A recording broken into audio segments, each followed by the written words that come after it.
complejas, se me hicieron como muy accesibles, no se me hicieron tan elaboradas como un caso clínico. Eventualmente tiene sus preguntas, las típicas de femenina, de veintitantos años, padece esto, pero también muchos son mecanismos o cositas así. Entonces se me hizo algo muy alcanzable, la verdad. No lo revisé tan a conciencia, revisé solamente unas cuantas preguntas, pero se me hizo algo muy, muy decente. De todos modos, pues voy a intentar hacer como un examen antes, que sea un poquito de prueba, como para que ustedes se vayan familiarizando un poquito más con el contexto, ¿va? Entonces, y otra cosa, esta presentación ya está completa en el Canvas para que la puedan, la que me comentaba que ella hacía los apuntes sobre la presentación, pues ya está lista. Entonces vamos a comenzar con aquellos que se dedican a bloquear este checkpoint. Les platico un poquito de esta proteína, la PD1.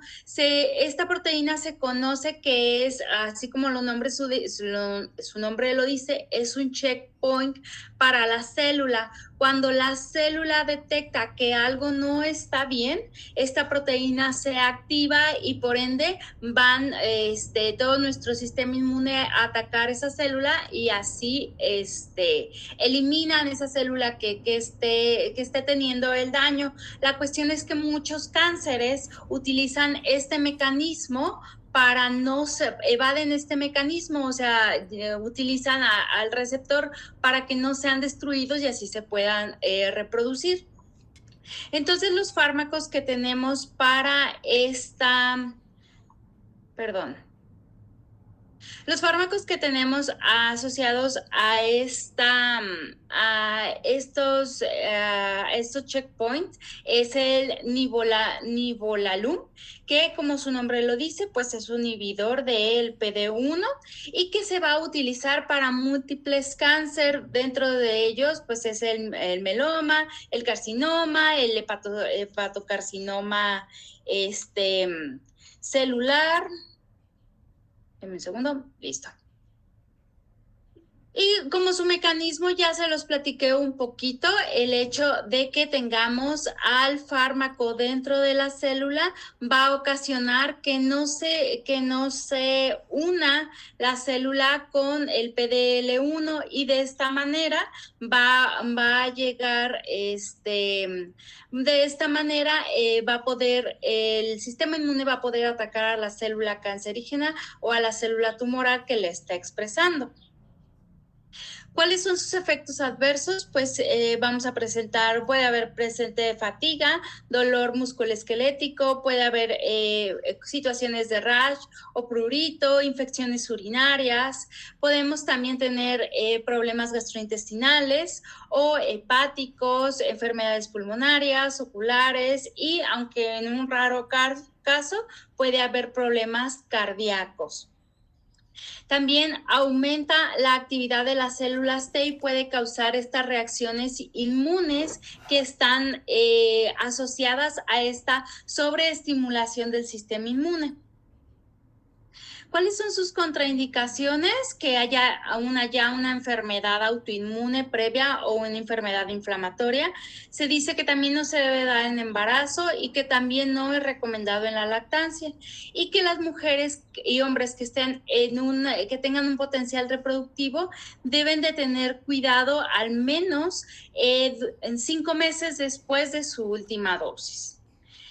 El siguiente fármaco que tenemos es el pembrolizumab, que es un anticuerpo monoclonal que también va dirigido hacia bloquear el receptor PD1 y que también está prescrito para diferentes cánceres. Entre ellos va a ser los hematológicos.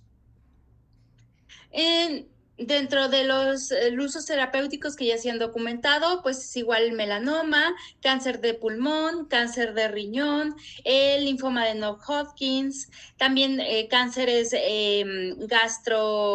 gástricos, cáncer cervical, carcinoma hepatocelular, etcétera. Y seguimos en esta con más y más cánceres. Actualmente se siguen estudiando para ver si tiene presencia durante estos cánceres, pero todavía se sigue en estudio.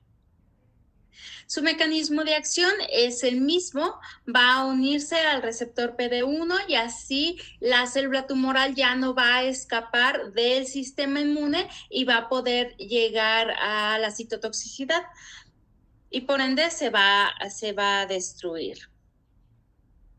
En cuanto a sus efectos adversos, puede haber fatiga, fiebre, puede haber prurito, puede haber disnea o puede haber anemia. Aquí se recomienda tener cuidado con las enzimas hepáticas o que un aumento en la creatinina. Y también puede tener estas reacciones que están asociadas a esta sobreestimulación del sistema inmune. También podemos tener problemas dermatológicos o pulmonares o hepáticos, neurológicos, se han documentado síndrome de Guillain-Barré, etcétera. ¿Cuál es la ventaja de tener, o más bien, qué se tiene que cuidar a la hora de estar presente este fármaco? Que se tenga ya una enfermedad inmune preexistente o que ya se haya tenido un proceso inmune toxicológico dependiente ya sea de este fármaco o de otros parecidos. También no se asocia o no se recomienda para embarazo porque se ha asociado a que el feto puede tener algún daño, y en pacientes que se tiene algún trasplante de órgano también se recomienda que no se administre porque puede aumentar el riesgo de rechazo al órgano. Nuestro otro fármaco que ya va a bloquear al estimulador de linfocitos B, como su nombre lo dice, o lo pueden ver abreviado como BLS, YS o BAF, que también es otro de sus nombres, se encarga básicamente de bloquear al receptor en los linfocitos B. Su mecanismo es que al neutralizar este estimulador, este factor, va a reducir la sobrevida y la diferenciación de estos linfocitos B que están autorreactivos, quiere decir que están muy activos y que nos están causando problemas. Y esto va a causar que se disminuya la patogenia de los anticuerpos. Si no hay linfocitos activos que estén sobreexpresando estos anticuerpos, pues la respuesta inmune disminuye. ¿En qué se ha asociado este fármaco? Pues a lupus eritematosos y nefritis lúpica en niños pero también con presencia de otros inmunomoduladores y que también no hayan respondido como tal a nuestra primera línea, que sería el metrotexate. Su mecanismo de acción, se los comenté, va a bloquear a BAF y BAF no va a permitir o va a disminuir la formación de los anticuerpos y esto va a disminuir esta respuesta inmune. En cuanto a sus efectos adversos, puede hacer náusea, diarrea, nasofaringitis, insomnia, puede haber depresión o migrañas. Los efectos serios que se han reportado, pues reacciones de hipersensibilidad, anafilaxia, reacciones durante la infusión, infecciones oportunistas, etcétera.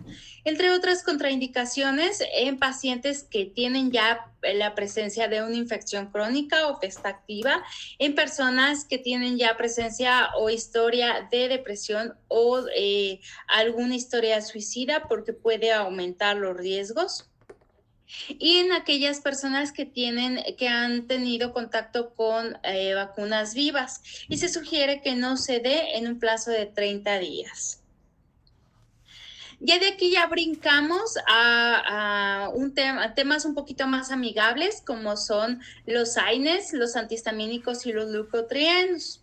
Vamos a empezar a platicar de los antihistamínicos, pero yo para empezar a platicarles de los antihistamínicos tengo que empezarles a platicar que la histamina, como ustedes lo saben, pues es también un factor o una sustancia, por así decirlo, que libera el organismo para que se lleve a cabo parte de una respuesta inmune, pero que esta respuesta va a estar mediada por 4 receptores y que que los fármacos van a estar atacando principalmente estos 2 receptores. ¿Y qué nos va a dar la histamina? Pues nos va a dar efectos de broncoconstricción, puede aumentar la contracción del músculo liso y puede aumentar la contracción uterina. Entonces, muchos de estos fármacos van a tener un mecanismo o van a tener un efecto colateral sobre estos órganos, que si bien estamos buscando que los histamínicos nos ayuden con problemas asmáticos, también nos va a estar afectando en parte lo gastrointestinal y en parte lo urinario. Entonces, como yo ya les había comentado, tenemos 4 tipos de receptores y cada uno va a tener su principal función en diferentes lugares. El hecho de que uno sea predominante que el otro no quiere decir que no esté presente y que no vaya a ser su efecto. Pero ahorita los que recalco que vamos a estar mencionando son los H1 y los H2. Que el H1 va a estar asociado a reacciones alérgicas, vasodilatación, broncoconstricción, también situaciones de prurito. El H2 va a estar asociado a estimular la secreción gástrica, a regular la mucosa gástrica, también va a estar afectando el corazón, la contractibilidad del corazón, y por este lado nos va a ocasionar vasodilatación. Y estos serían los antihistamínicos que se asocian a la primera y la segunda generación.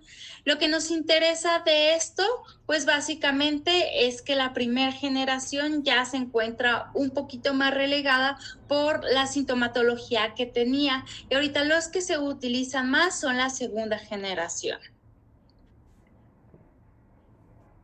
Aquí les pongo un poquito la comparación de la tabla de los antagonistas, antagonistas que van hacia H1 y los antagonistas que van hacia H2 para que ustedes le puedan dar una revisada.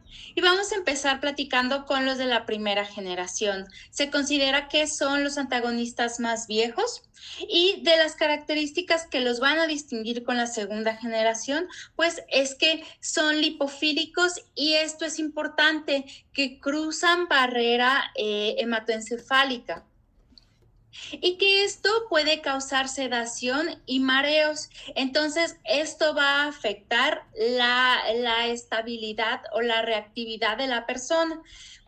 Una sobredosis puede causar excitación del sistema nervioso central, puede incluso causar alucinaciones o hasta convulsiones. Por eso, este tipo de medicamentos ya están un poquito más relegados. Otra de sus características que también lo va a distinguir es que tienen menor selectividad al receptor, y recordemos que a pesar que estos receptores histamínicos no solamente los encontramos en la parte gastrointestinal o en los pulmones, también los encontramos en el cerebro. Entonces, imagínense que un fármaco esté estimulando receptores en el cerebro, y estos receptores vamos a tener que el estimular estos receptores nos va a dar efectos anticolinérgicos. No sé si ya llevaron esa farma, pero estos efectos anticolinérgicos se resumían en tener la boca seca, padecer visión borrosa, retención urinaria. Entonces, todos estos antihistamínicos de primera generación van a estar causando estos efectos colaterales. Otra de sus características es que tienen una duración muy corta y se requieren dosis frecuentes. Por ejemplo, su vida media puede variar desde 4 hacia 12 horas. Y aquí les pongo los ejemplos. Creo que el ejemplo más común y el que todavía encontramos mucho más o que tenemos más acceso en la farmacia es el difenhidramina, que es de los que se da para que duermas durante la carretera o cuando te mareas en los viajes. Este es el que se da. ¿Cuáles son sus usos terapéuticos? Pues se puede prescribir para rinitis alérgica, urticaria, prurito, náusea, vómito, problemas de insomnia. ¿Por qué? Porque como va a generar sueño, pues también nos puede ayudar con problemas de insomnia. También se puede dar en ansiedad, también para disminuir la reactividad de la persona o esa sensación de angustia. Y también para síntomas extrapiramidales inducidos por otros fármacos. ¿Cuál va a ser su mecanismo de acción? Pues primeramente los antihistamínicos van a interactuar con el receptor H1. Una vez que interactúen con el receptor H1, van a ocasionar que este se bloquee y así vamos a tener estos efectos que van desde unos efectos muscarínicos hasta efectos alfa-adrenérgicos, y también vamos a tener problemas, estos efectos serotoninérgicos. Entonces, por eso estos fármacos pues tienden a ser un poquito más rezagados. ¿Cuáles son sus efectos adversos? Sedación y mareos. También podemos tener problemas de atención, de memoria o problemas en lo psicomotor. Efectos colinérgicos, como ya les comenté, también nos puede afectar la presión, podemos tener hipotensión porque este también es un efecto anticolinérgico, puede aumentar el apetito y también puede haber una ganancia de peso. Y como ya les comenté, podemos tener la excitación del sistema nervioso central, puede haber convulsiones o en sobredosis, particularmente en niños, y también puede ocasionar la prolongación del intervalo QT y arritmias también en pacientes con sobredosis o en pacientes que ya tengan una tendencia cardíaca. ¿Qué se tiene que cuidar? Se tiene que cuidar a aquellas personas que padezcan glaucoma, se tiene que cuidar a aquellas personas que padezcan retenciones urinarias o hombres que tengan hiperplasia prostática benigna, por lo mismo por sus efectos en la retención de la orina. No se usa para ataques de asma agudos, y esta puede ser incluso hasta una pregunta del examen. No se usa para un efecto agudo. Tampoco se recomienda para personas adultas porque puede aumentar el riesgo de caída o de un deterioro cognitivo. No se sugiere a pacientes que manejen maquinaria pesada o que simplemente manejen. Y también no está prescrito con personas que estén tomando o que tomen alcohol o benzodiazepinas, opioides o algún otro depresor del sistema nervioso, porque va a exacerbar este efecto. Y también se sugiere que no se dé a embarazo ni lactancia, y que si se va a dar, pues los riesgos sean menores que los beneficios. En comparación con los antihistamínicos de segunda generación, que ya los vamos a ver un poquito más común, que es la cetiricida o la loratadina, que también es muy común, la levocetiricina, la cuestión es que también van dirigidos hacia el receptor H1, pero a comparación de los de primera generación, cruzan de manera muy pequeña la barrera hematoencefálica, y esto nos da ventaja porque no generan no generan sedación o la sensación de sedación es muy mínima.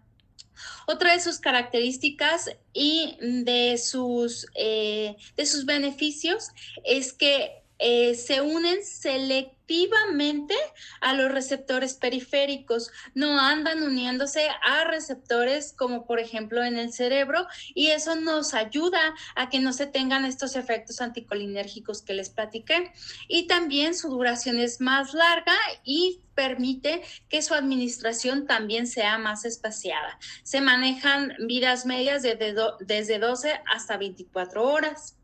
Sus usos terapéuticos es la rinitis alérgica por la temporada, que esta sería un tratamiento de primera línea, también para la rinitis alergia perineal. que también sería primera línea, para conjuntivitis, para urticaria, que también es primera línea, para prurito, y es preferible contra los antihistamínicos los antihistamínicos de primera generación. Y aparte tiene un perfil más seguro. En esta cuestión, la cetiricina vendría siendo primera línea para la urticaria crónica, la loratadina para el broncoespasmo, que para la profilaxis del broncoespasmo que se da por el ejercicio, y la cetiricina también para la dermatitis atópica, serían primeras líneas.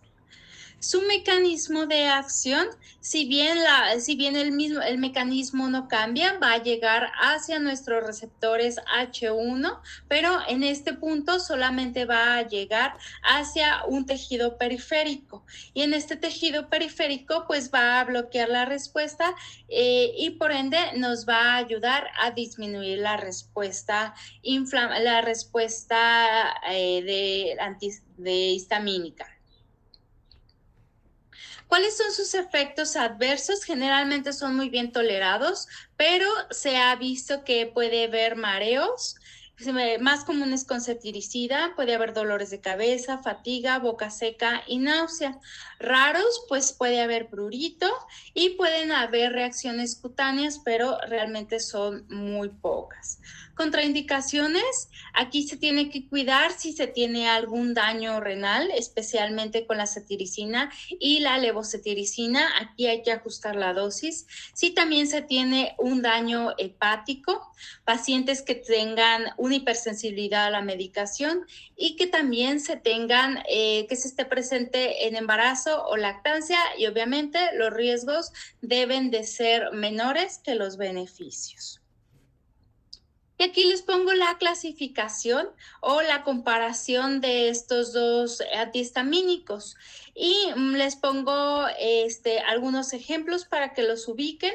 También se conocen que ya hay otros antihistamínicos que ya van dirigidos para H3, H4, pero realmente de esto no se tiene mucho conocimiento, como son muy nuevos, apenas se están explorando.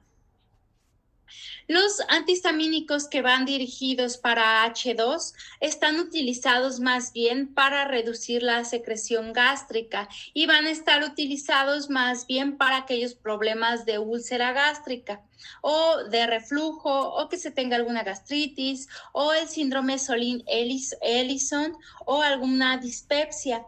Los agentes más comunes que nos podemos encontrar pues es la famotida, nizatidina y la cimetidina. Y aquí les pongo una comparación de los H1 con los H2 para que puedan también que les ayude a su estudio. Los H1 nos van a hablar de todas las alergias, pero los H1 nos van a hablar de lo gastrointestinal. Estos bloquean alergias y reacciones dadas por la histamina, básicamente, y aquí va a estar dado más bien por todo para disminuir los efectos gastrointestinales dados a la acidosis gastrointestinal. Chicos, ¿dudas con antihistamínicos? ¿Todo bien? Sí, doctor. Ya lo que sigue ya es más, a partir de los antihistamínicos ya se me hace mucho más digerible.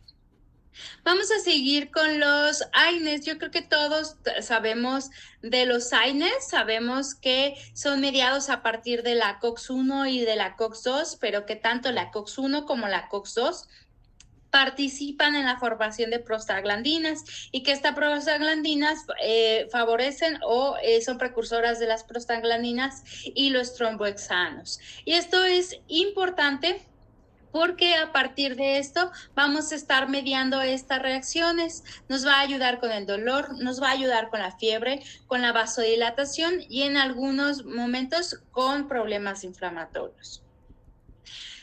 Para yo seguirles platicando de la COX, yo sé que a lo mejor ustedes ya saben esto, nomás es un poquito refrescarles un poquito la memoria. Se sabe que la COX-1 es constituida constitutiva quiere decir que todo el tiempo se está expresando y que la COX-2 es inducible, y lo pongo entre paréntesis, porque si bien es inducible, quiere decir que va a haber estímulos que la inducen, vamos a tener otros órganos que sí la tengan constitutiva. Por si ustedes ven que la COX-2 es constitutiva, no se vayan a sacar de onda y no vayan a decir, es que la maestra me dijo que es inducible. No, sí es inducible, pero hay ciertos órganos que también es constitutiva.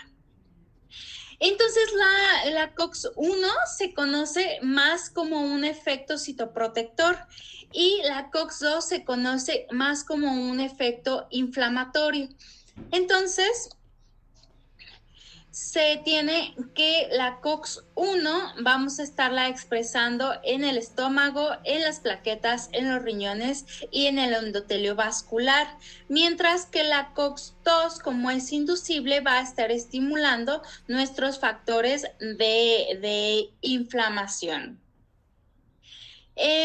Efectos de la COX-1, de la inhibición de la COX-1, nos van a llevar a que se tengan problemas gastrointestinales, a que se tengan problemas, o no problemas antiplaquetarios, sino que nos ayude o no a estos problemas antiplaquetarios, y que también se tenga una retención de líquidos. Y esto lo menciono porque más adelante lo vamos a ver un poquito más con los fármacos. Y bien, no me voy a meter con cada AINE, pero sí quiero que dependiendo de la COX-1 o COX-2, ustedes tengan esta relación muy clara.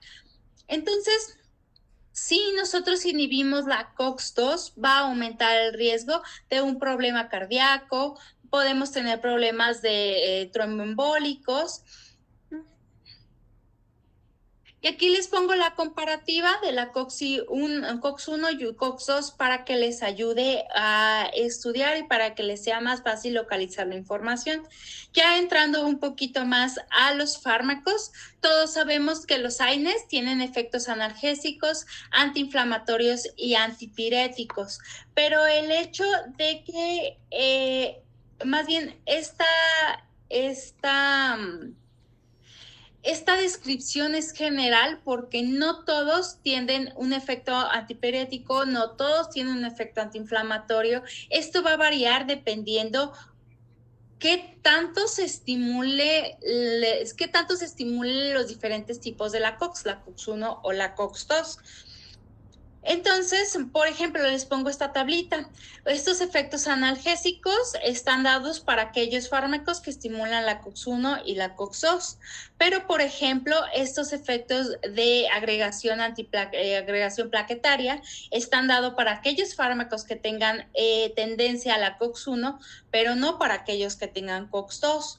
El efecto gástrico del daño gástrico va a estar dado para aquellos que inhiban la COX-1, pero no para aquellos que inhiban la COX-2. Igual la retención de líquidos está dada tanto para COX-1 y para COX-2. Y a esto me refiero con que si bien todos son AINES, no todos tienen un potencial antiinflamatorio, antipirético o analgésico igual. ¿A qué se han asociado los AINES? A dolores moderados, a medios a moderados, osteoartritis, porque sabemos que ya los dolores fuertes, pues ya los tratamos con opioides. Osteoartritis, artritis reumática, gota, migrañas, daños musculares o algún daño en tejido blando. También para analgesia, pero ojo con esto, debe de ser un analgésico muy fuerte para que nos dé estos efectos similares a los opioides, pero nunca un analgésico se va a igualar con un opioide, nunca. Los efectos van a ser muy mínimos. Y para efectos, condiciones gastroesofagiales. Como ya sabemos, la COX-1, los AINES van a inhibir la COX-1 y la COX-2, y gracias a eso se va a bloquear la síntesis de prostaglandinas. Entonces, si se bloquea la síntesis de prostaglandinas, también se ve afectado la síntesis de prostaciclinas, de tromboxanos y de eicosanoides. Y esto es lo que va a llevar a cabo es lo que donde se va a ver reflejado todos sus efectos terapéuticos. Pero quiero recalcar esto. Casi todos los AINES inhiben la COX reversiblemente. Solo ahorita vamos a ver un caso donde la COX no es inhibida reversiblemente y vamos a analizarlo un poquito. Los fármacos que no son selectivos a la COX, ni tanto la 1 y la 2, los enlisto de esta manera, como por ejemplo la aspirina, el ibuprofeno, el naproxeno, ketoprofeno, el diclofenaco, el ketorolaco. Todos estos no son selectivos hacia la COX, el piroxicam, el meloxicam. Ojo, no son selectivos a ninguna COX, pero sí van a tener una preferencia. Y ahorita voy para allá. Y el único que sí es selectivo, totalmente selectivo para la COX-2, ese es el Lecoxib.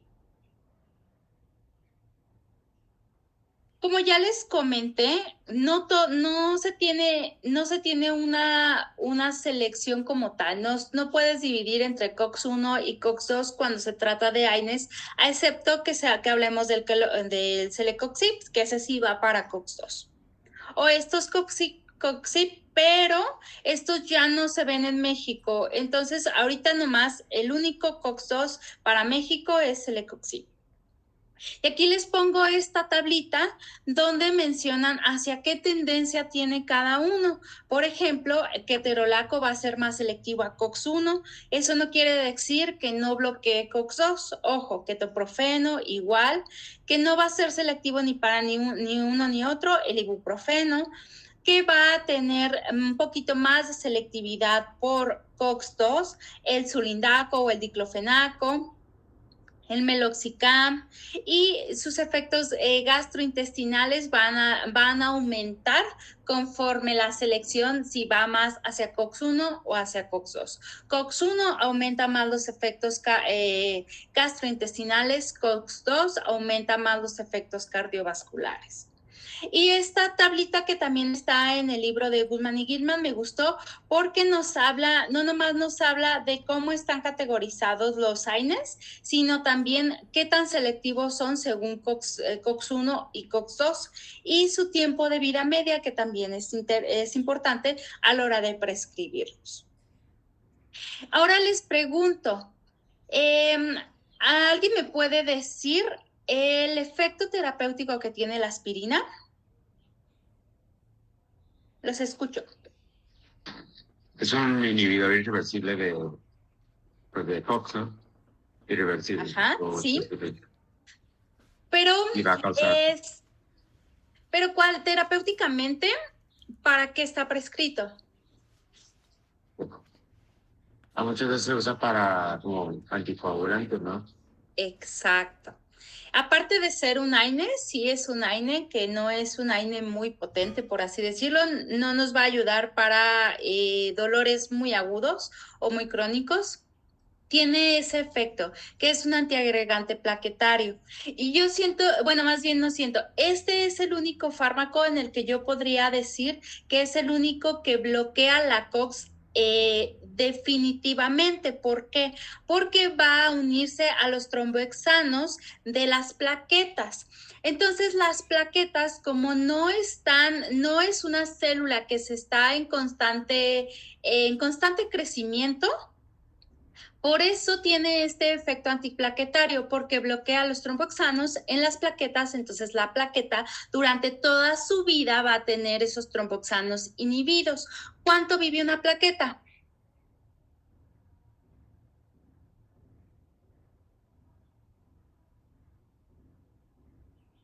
¿Cuánto vive una plaqueta, chicos? Como 2 semanas, ¿no? Sí, creo que son de 7 a 14 días.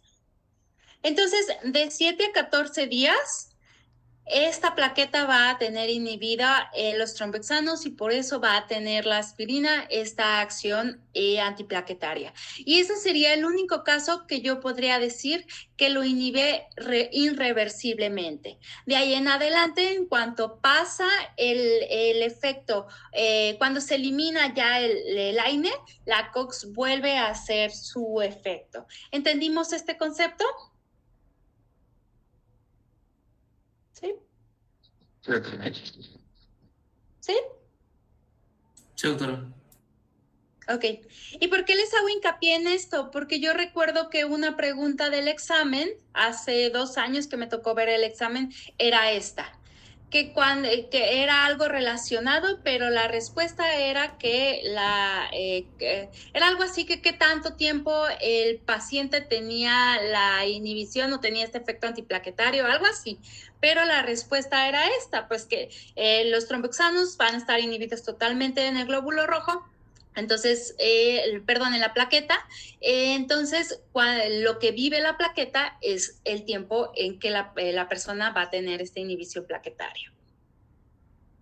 En cuanto a sus efectos adversos, pues son muchos, son muy amigables los AINES, pero también nos dan efectos adversos pues muy comunes o tenemos gastritis, úlceras pépticas, puede haber sangrado gastrointestinal, dispepsia, daño renal, podemos tener retención de fluidos, hipertensión, anormalidades de electrolitos, puede haber incluso nefritis.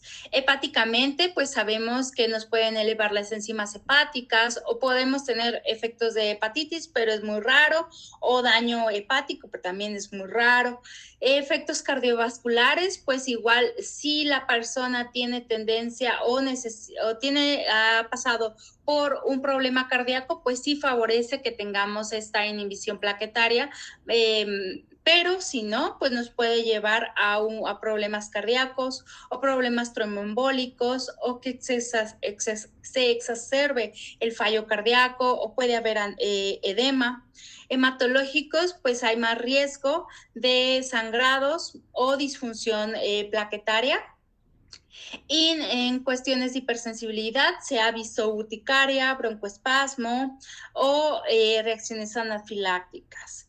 Esta otra tablita sí está en su libro y me gusta porque les desglosa con los efectos adversos de los AINES un poquito más a profundidad. Y en esta otra tablita me gusta también porque habla un poquito de las isoformas, lo que se está inhibiendo, qué efecto estamos teniendo con la inhibición y qué efecto tiene cada una. Y esto se los pongo para su propio estudio. Chicos, si tienen alguna duda, por favor, deténganme, ¿va? En cuanto a las contraindicaciones, pues que no se tenga alguna hipersensibilidad al fármaco o a los salicilatos, que no se tenga asma inducido por AINES o urticaria, que no se tenga un daño renal o en el primer trimestre de embarazo. También que no se tenga un bypass coronario. Y se tiene que cuidar en personas con úlceras gástricas, en daños cardiovasculares, hipertensión, daños cardíacos, en enfermedades renales o enfermedades de hígado. Una vez me tocó ver a un paciente muy joven, aproximadamente le calculaba 32 años, que había sido adicto y que ahorita estaba teniendo problemas, creo que era un cáncer en la vejiga, y que no estaba respondiendo a opioides. Entonces, no estaba respondiendo a opioides, pero el paciente seguía con dolor y le intentaron dar ketorolaco. Imagínense qué pasó. Obviamente el paciente empezó a sangrar porque el cáncer se presumía que era en vejiga, pero también parecía que tenía metástasis en estómago. Entonces el paciente empezó a sangrar por el ketorolaco. Entonces los médicos, la única opción que tuvieron para darle era darle metamizol. Entonces imagínense un cáncer tratado con metamizol. pues obviamente no había manera. En cuanto a los efectos de la sobredosis, les pongo esta mnemotecnia para que les ayude a estudiar. Si un AINE llega a una sobredosis, podemos tener sangrado gastrointestinal, podemos tener daño renal, hepatotoxicidad, hipotensión, puede haber acidosis metabólica en sobredosis severas, podemos llegar a convulsiones o coma, pero ya sería muy raro y en una situación ya muy exacerbada. Y también se pueden tener problemas neurológicos, como visión borrosa, confusión, etcétera. Y ya por último, para cerrar esto, les pongo características que se me hacen importantes de ciertos fármacos. Si bien todos son AINES, todos actúan de la misma manera, pero volvemos a lo mismo. No todos tienen esta capacidad de ser o antipiréticos o antiinflamatorios. El acetaminofén, por ejemplo, se conoce como un analgésico y un antipirético, pero no se conoce que tenga un buen potencial antiinflamatorio, si bien sí lo tiene, pero su potencial antiinflamatorio es débil comparado con los otros AINES y hay que tenerlo en consideración. También no es selectivo para el bloqueo de la COX y puede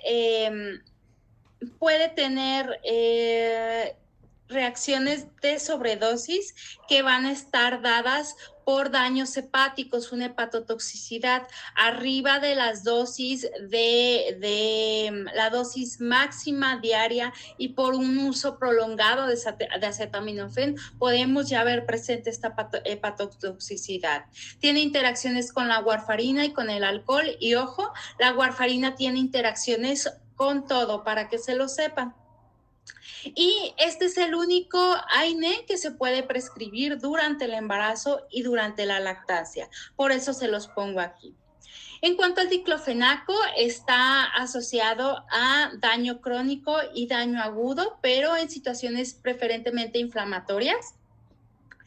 Preferentemente a aquellos que conlleven el sistema musculoesquelético, y ciertamente sí va a tener una tendencia más hacia COX-2, aunque también se une a COX-1. En cuanto a la aspirina, es la única, lo que ya les comentaba, que se une irreversiblemente a COX-1 y a COX-2. El sulindaco, que también tiene efectos antiinflamatorios y analgésicos más que antipiréticos, está más bien asociado a tratar artritis reumatoide, espondilitis anquilosante, gota. El naproxeno, que es primera línea para la gota, para la osteoartritis, para dolores musculoesqueléticos, para inflamación, y que su vida media es de 12 a 17 horas.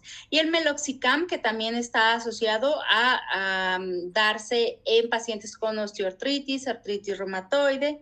Su tiempo de vida media es de 15 a 20 horas, y dentro de sus características tiene menos daño gástrico comparado con piroxicam, que vendría siendo su primito, y esto sería una dosis dependiente. Pero la pregunta es, ¿cómo elijo como médico un AINE? ¿Cómo prescribo un AINE? Bueno, pues la OMS nos da estas escalas que nos permite discernir qué tipo de AINE sería el ideal para la persona. Si conocemos esta escala de EVA, ¿sí la conocen?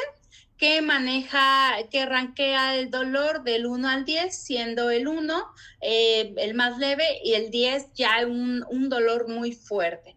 Entonces, gracias a esta escala de EVA, te dice que si el paciente te maneja un dolor leve de 1 a 4, pues puede ser un AINE, puede ser con un coadyuvante o simplemente un AINE.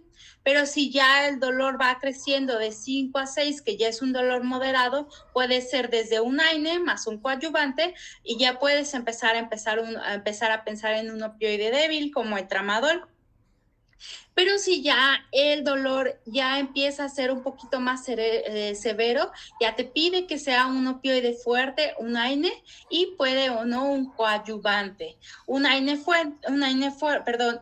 fuerte, pues ya puede ser aquí la morfina, pero si la morfina no es suficiente, pues ya le puedes meter un AINE. Y si ya el dolor es muy severo, pues ya te pide que ya sean procedimientos un poquito más radicales, como el bloqueo de un nervio, etc. ¿Dudas hasta aquí? ¿Dudas con los AINES?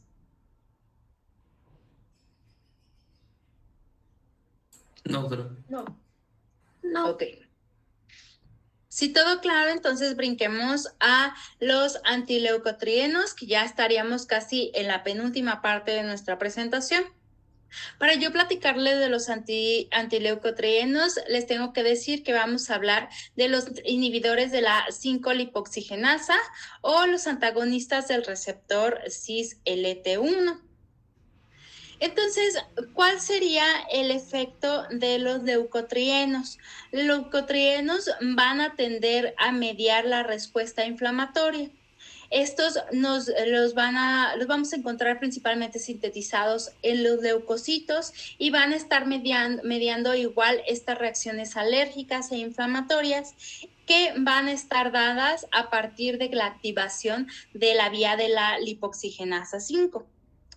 ¿Quiénes producen los leucotrienos? Pues todos nuestros leucocitos. Y que esta vía, a partir de que se activa esta vía, es cuando se lleva a cabo la respuesta inflamatoria, que la podemos ver en el asma cuando tenemos una alergia o en alguna inflamación crónica.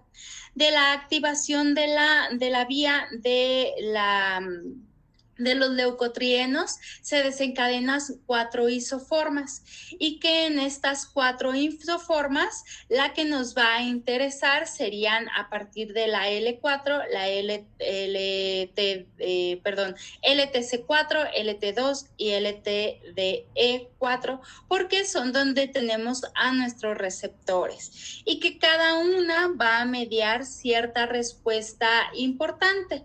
Por ejemplo, el LTC4 se va a encargar de la de la broncoconstricción, de aumentar la permeabilidad vascular y de la secreción de moco.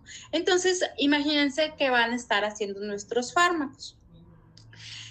Nuestros receptores que van a estar asociados es BLT1, BLT2, pero los que realmente a los que van los fármacos y son los que son de nuestro interés son a los receptores de cistenil-leucotrienos.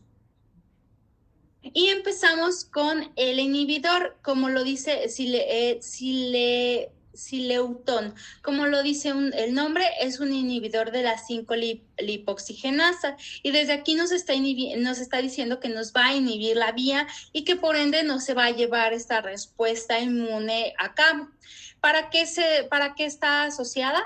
Para la profilaxis y el mantenimiento de tratamiento crónico de asma en pacientes mayores a 12 años. Sus usos fuera de los aprobados por la FDA nos habla de enfermedades respiratorias exacerbadas por la aspirina, en asma inducida por el ejercicio, en enfermedades obstructivas pulmonarias o en problemas alérgicos de la piel. No está indicada para ataques asmáticos agudos, es para ataques asmáticos crónicos. Se pide que no se dé en pacientes que tengan daño hepático porque puede aumentar la elevación de las transaminasas. También se dice que no se dé en mujeres que estén lactando o que no se dé en embarazo o si su riesgo es menor que su beneficio, adelante. Y que también se cuide a los pacientes geriátricos por la elevación de estas mismas transaminasas.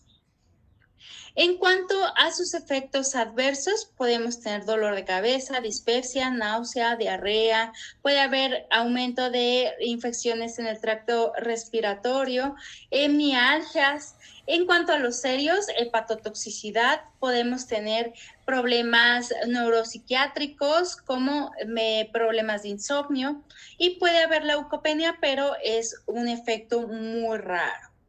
En cuanto al otro, vendría siendo el montelukast, que vendría siendo un antagonista de los receptores. El otro vendría siendo un bloqueador de la vía y ya montelukast viene siendo un bloqueador del receptor. Se usa igual para la profilaxis a largo plazo y mantenimiento del asma. También se usa para la broncoconstricción inducida por el ejercicio y para la rinitis alérgica perennial o de temporada. Montelukast es considerado como una alternativa para controlar a aquellos pacientes que tienen un asma persistente y donde los corticosteroides no han sido bien tolerados o no han dado tanto efecto. En cuanto a sus efectos adversos, podemos tener efectos neuropsiquiátricos como ansiedad, depresión, insomnia, agresión. Y en cuanto a sus efectos comunes, puede haber dolor de cabeza, fiebre, fatiga, problemas gastrointestinales o rash raros, pero que sí se han reportado. Puede haber vasculitis, puede haber reacciones de hipersensibilidad, reacciones cutáneas o hepatotoxicidad. En cuanto a sus contraindicaciones, pues hipersensibilidad al fármaco o fenilcetonuria, también te piden que no se dé en estas personas porque puede exacerbar esta condición. Y también te dice que puede haber efectos neuropsiquiátricos, entonces que debes de cuidar a aquellas personas que no toleren el fármaco o que ya hayan tenido o que tengan tendencia a padecer estos problemas. El otro fármaco que se tiene es el Zafirlukast, que también es un antagonista del receptor, entonces si se bloquea el receptor, pues ya no se tiene esta respuesta de los leucotrienos. También es para asma crónica, pero en pacientes, en adultos y en niños mayores de 5 años, y sus usos fuera de los aprobados por la FDA es la rinitis alérgica, la broncoconstricción asociada al ejercicio o la urticaria. En cuanto a sus contraindicaciones, aquellos que tengan algún daño hepático o tengan presente cirrosis. Sus efectos adversos comunes es el dolor de cabeza, problemas gastrointestinales, mialgias o artralgias y enfermedades en las vías respiratorias. Sus efectos adversos severos, pues se ha reportado hepatotoxicidad con la elevación de las enzimas hepáticas, efectos neuropsiquiátricos, puede haber eosinofilia o puede haber reacciones de hipersensitividad. Y como ya les había comentado, estos dos mecanismos, el montelukast y el Zafirlukast van a bloquear el receptor y por ende no va a haber vasoconstricción, va a haber disminución de la secreción de mocos, la permeabilidad vascular también va a disminuir y también va a disminuir la inflamación en las vías aéreas. Por otro lado, el silelulón, que va a inhibir la vía, pues va a inhibir la síntesis de leucotrienos y también se va a ver reflejado pues en que se disminuya la respuesta inmune porque no va a haber tanto llamado de los leucocitos en el sitio de inflamación. Va a disminuir el edema, no va a haber tanta vasoconstricción y también va a disminuir la inflamación en las vías aéreas. Y esta sería la comparación de los tres fármacos. Dos son muy similares, que es el montelukast y el Zafirlukast, con la inhibición del receptor. Y para lo que están prescritos, pero también les añado qué qué tan rápido se ve su efecto, porque también esto nos ayuda a contribuir a este rombo de decisión a la hora de prescribirlos. Y ya por último, hablamos de los inmunoestimulantes y de las vacunas. Si hablamos nosotros de los inmunoestimulantes, van a ser aquellos que nos ayuden como su nombre lo dice, a estimular el sistema inmune. Vamos a empezar platicando del Glatimamer. Glatimamer es muy común para el tratamiento de esclerosis múltiples en aquellas personas que ya están en estos procesos de remitentes recurrentes. También para el síndrome clínico ahí sí les fallo con la traducción, aislamiento, pero la verdad es que de aislamiento, que también creo que también va a estar dado por que está dado por la esclerosis múltiple. Y también para la enfermedad activa, la enfermedad progresiva secundaria. ¿Cuál es su mecanismo de acción? No les puedo decir un mecanismo de acción en específico porque el Glatimamer hace muchas cosas. Esta tablita lo engloba un poquito, pero quiero que sepan que tiene una inmunodulación periférica y también el sistema nervioso central, y que además también también puede dar una neuroprotección. Entonces, por eso Glatimamer es muy usado para ayudar a la esclerosis múltiple.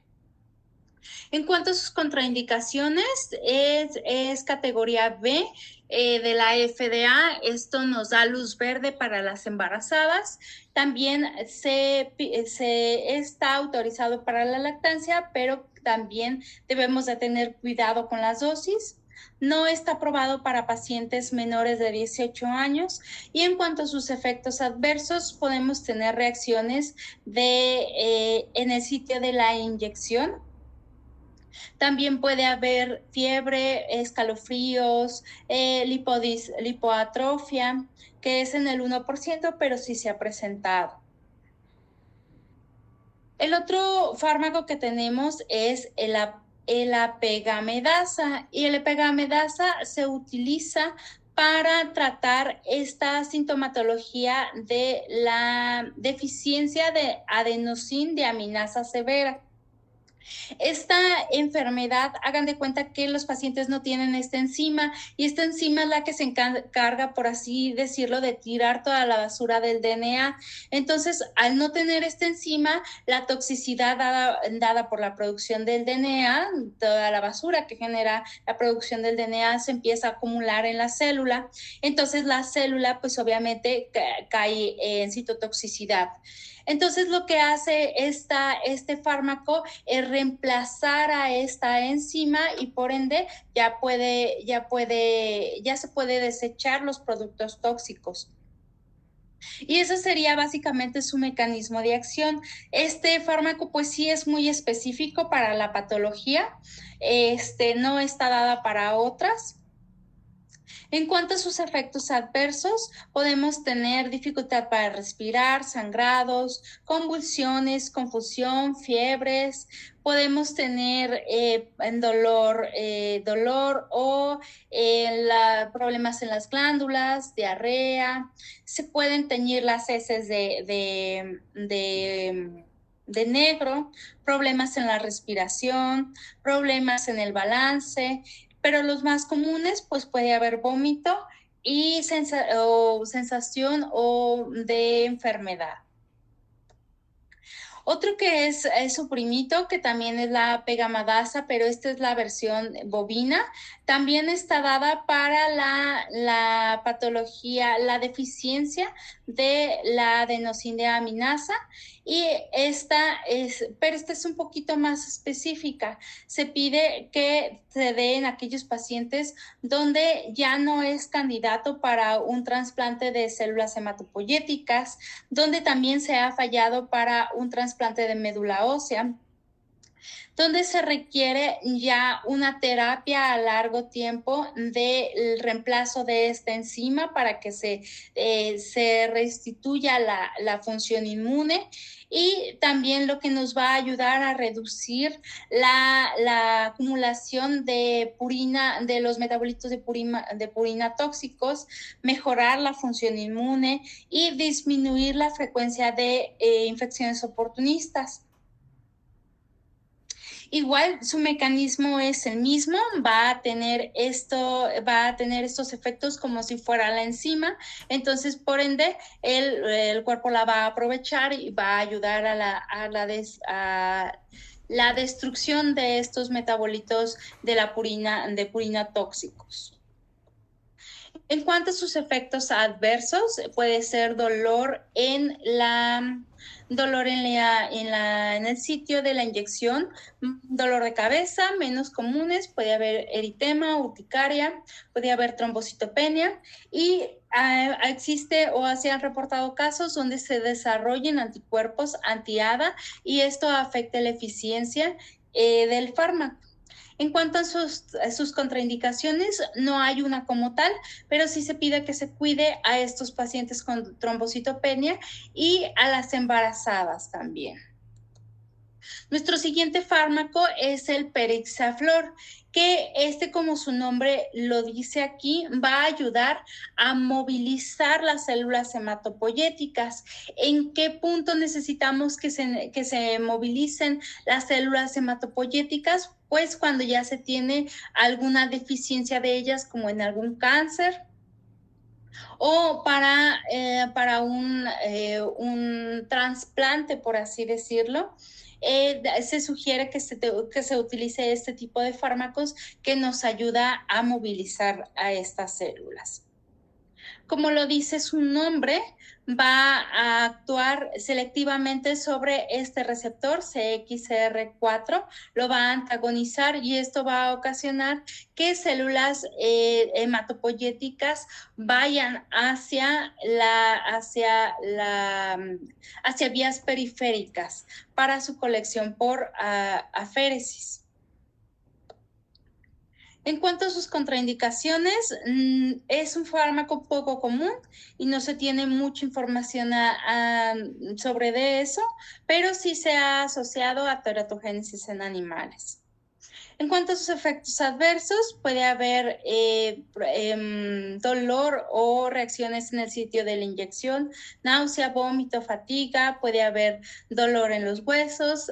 En la serie se han presentado reacciones de hipersensibilidad o leucocitosis, trombocitopenia, reacciones vasovagales como hipotensión ortostática, entre otras. El que sigue es el Triciclib. Disculpen, voy un poquito rápido, pero quiero alcanzar a terminar y ya no me falta tanto. Entonces, por eso voy tan rápido. El Triciclib es un inhibidor de la ciclina dependiente de quinasa 4 y 5 que está indicada para disminuir la incidencia de mielosupresión inducida por la quimioterapia.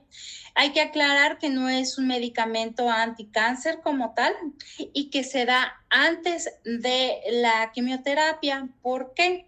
Porque su mecanismo de acción es que ayuda a preservar aquellas células que se encuentran en un estado como dormido.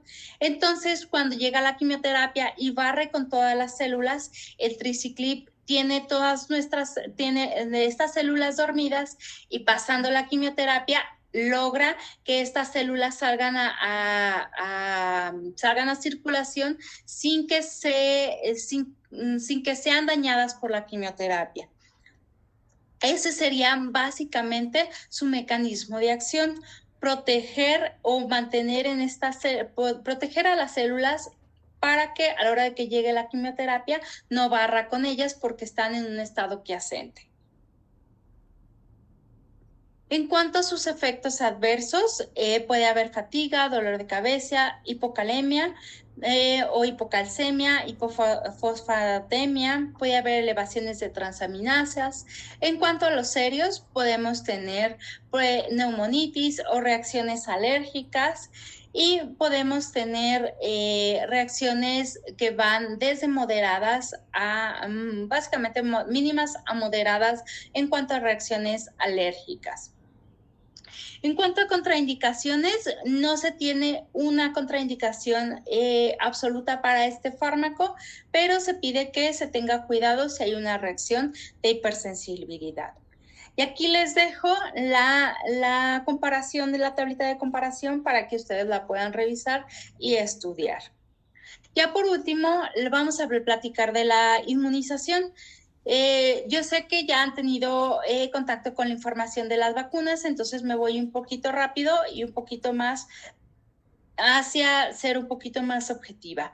¿Qué sabemos de las vacunas? Pues que se diseñan para que tengan o para que logren una inmunización pasiva o para que logren una inmunización activa.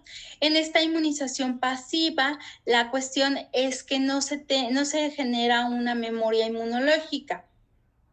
Por ende, pues es momentaria, por así decirlo, esta inmunización. Y esta inmunización activa, que es la que nos permite ya tener esta memoria, porque produce que las células B y células T, valga la redundancia, guarden esta memoria de los antígenos que crearon. En cuanto a las vacunas, están biológicamente formuladas para que estimulen el sistema inmune, eso ya lo sabemos. Se dice que la exposición a ellas no debe de generar un daño, y estos antígenos deben de estar de una manera diseñados para que la célula se adecue a ellos, se acostumbre a ellos, sin que genere un daño más exponencial. ¿Cuáles son los tipos de vacunas? Pues tenemos vacunas vivas, que logran tener una patogenia fuerte y que logran desencadenar una respuesta inmune suficiente para que se guarde una memoria. Tenemos vacunas inactivas, que esta está dada por patógenos pues muertos, por así decirlo. Tenemos vacunas conjugadas. También va a haber vacunas de toxoides que van a estar dadas por bacterias que produzcan estas toxinas. Vacunas muy nuevas, que son las del mRNA, como las del COVID, donde encapsulan el mRNA y ya estando en el sitio, pues se libera el RNA mensajero y se puede lograr esta inmunización. Y ya por último tenemos estas que pertenecen a los vectores virales. ¿Cuál sería el mecanismo de acción de las vacunas? Pues al ser capturadas por el antígeno, los macrófagos presentan este antígeno a las células presentadoras, a las T-helper, y gracias a estas T-helper se logra esta activación de las células B. Esta activación de células B nos va a llevar a que se produzcan estos anticuerpos y que estos anticuerpos tengan ya esta respuesta en el cuerpo y que estos anticuerpos sean los que el cuerpo se guarde para mantener esta memoria. ¿Cuáles son sus efectos adversos? Pues todos hemos estado en presencia de vacunas, nos ha dolido el sitio de la inyección, puede haber enrojecimiento o puede haber inflamación. Puede haber daño, fiebre, fatiga, mialgias raras, podemos tener problemas de anafilaxias o el síndrome de Guillain-Barré, que este síndrome fue muy famoso y yo creo que es el que ha dado el tabú para las vacunas de la influenza, porque al principio cuando se generaron las vacunas de la influenza, se presentaron casos de Guillain-Barré. Entonces, a partir de eso, pues mucha gente creó esta asociación de que la vacuna de la influenza generaba Guillain-Barré. Pero pues es extremadamente raro. Otra cosa que hay que aclarar para la gente antivacunas es que no generan autismo. No hay información científica que sustente que las vacunas generan autismo. En cuanto a las contraindicaciones, se pide que no se administre si se tiene reacciones severas o alérgicas a algún componente de la vacuna. Que no se dé en pacientes que están inmunocomprometidos o en mujeres embarazadas. La vacuna de rotavirus está contraindicada en pacientes con inmunodeficiencia. Y también la vacuna que tiene la antipertusis no se debe de administrar en pacientes que han desarrollado una encefalopatía 7 días antes de la dosis. Y en cuanto a los tipos de vacunas, no les impongo ninguna, les pongo esta tablita para que ustedes vayan relacionando qué tipo de vacuna le pertenece a cada una. Por ejemplo, la varicela, el rotavirus le pertenecen a virus vivos, virus inactivados le pertenecen a la hepatitis A, la rabia, la influenza también es un virus inactivado. Las toxinas, pues la tétano, la difteria, el anthrax también entraría aquí. Las vacunas de mRNA, el COVID es muy famosa. Las virales, pues también tiende a ser la del COVID, la de la ébola. Entonces, les pongo esta tablita para que vayan haciendo estas asociaciones a qué tipología le pertenece cada vacuna.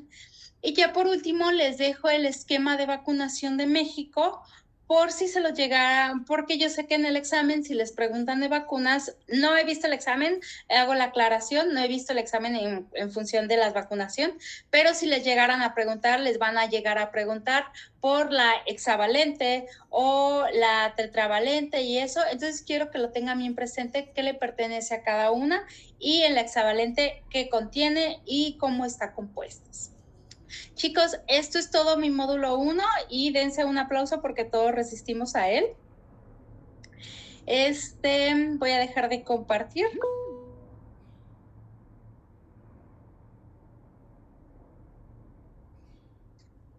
Yay, lo lograron. Ok. Lo que sigue es su quiz. El quiz son de 20 preguntas, son 5 puntos por pregunta. Se necesitan Lockdown Browser. Les pido que lo hagan ahorita, que estemos conectados, por si tienen alguna duda yo se las pueda responder inmediato. Tiene aparte, creo que 5 preguntas más que son aplicadas, que son parecidas, no son iguales al examen, pero son tipo examen para que las vayan asociando, no tienen puntaje. Si yo llegara a ver que, voy ahorita contigo, Stephanie, si yo llegara a ver que tienen, que les va muy mal y que en alguna de esas preguntas les fue bien, hago este consenso para tomárselas en cuenta, ¿va? Mande, Stephanie. Nos metemos a lockdown, pero ¿qué no se cerraría la sesión de Meet? ¿Qué? Perdón, no te escuché. Es que no sé si se cerraría la reunión, ¿no? Porque se tiene que cerrar el Google con lockdown.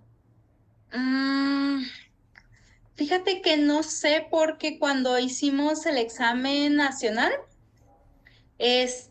yo tenía la cámara prendida, yo los tenía en videollamada y aparte estaban haciendo el examen. Entonces no sé cómo funcione. Si se les cierra, pues doy por entendido que se cerró y aquí se acabó la clase, ¿va? Si no, de todos modos, yo aquí me voy a quedar conectada por si tienen alguna duda. Mándenme correo o cualquier cosa y aquí voy a estar, ¿no? Va, gracias.